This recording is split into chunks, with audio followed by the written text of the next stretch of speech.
if you want to use the rear facing camera. But here's a top tip for you.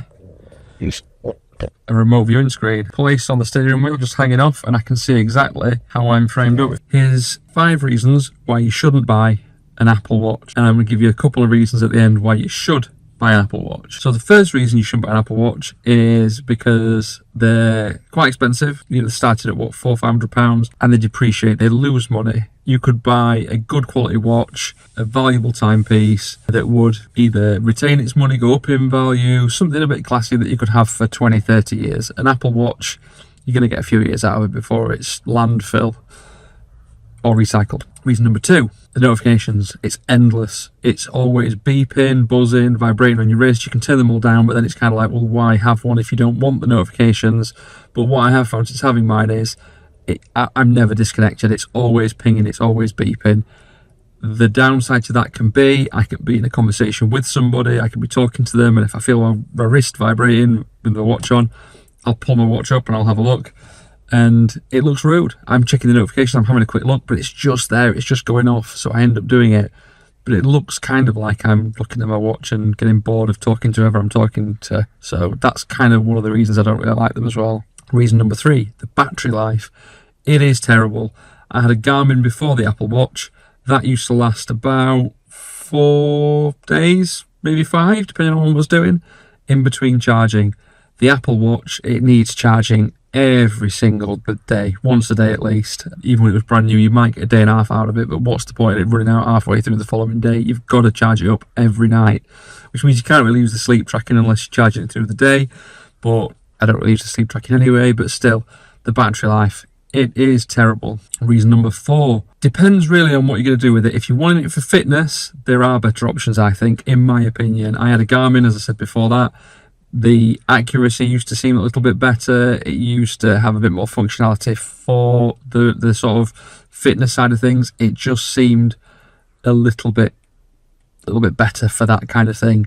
That said, the Apple Watch really does excel when it comes to connectivity. It gives you all your notifications, everything works, everything syncs really, really well. But that goes back to my second point of why not to have one. You just never disconnected. And reason number 5 is, well, I don't know if there is 5 reasons. It is a pretty good thing to have. It's nothing I wouldn't think. I don't think it's a waste of money. They are a pretty good thing to have. I can't think of a 5th reason. I can't really think of 5. I think of 4 reasons not to get one. So we'll go back to the start, maybe change it to 4 reasons why not to have an Apple Watch.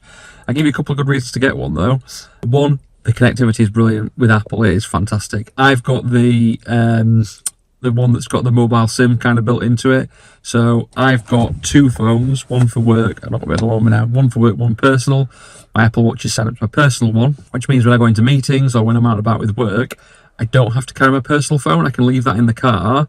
Should anyone need to get hold of me urgently, I've got 2 young children, if they ring my personal phone, the watch will go off. So I've always got that connectivity if I need it without having to carry the 2 phones around.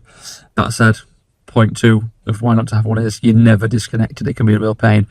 And the second reason that I really like, as an aspiring creator, trying to use my mobile phone more and create more videos, is when you're trying to film yourself on your iPhone, it can be very easy to not know where you're framing or use the forward-facing camera, which the quality is terrible.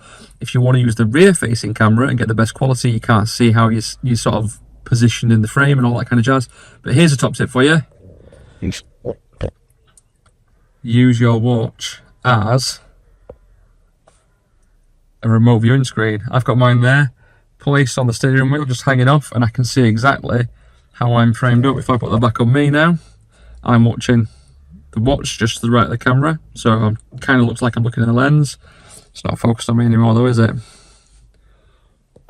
There we go. But I'm looking at the watch screen right next to the camera, and I can see exactly how it's framed up. The 4 reasons in the end why not to bother getting an Apple Watch, and a couple of reasons why I think it's probably worth it, especially if you're trying to get going on YouTube, and you might not even use it for this. It's just another top tip. And that's me waffling at the end, because I do a bit of waffling at the end of these videos. Right, I'm going to go in the shops because I've been sent out to get something, and I will see you again soon.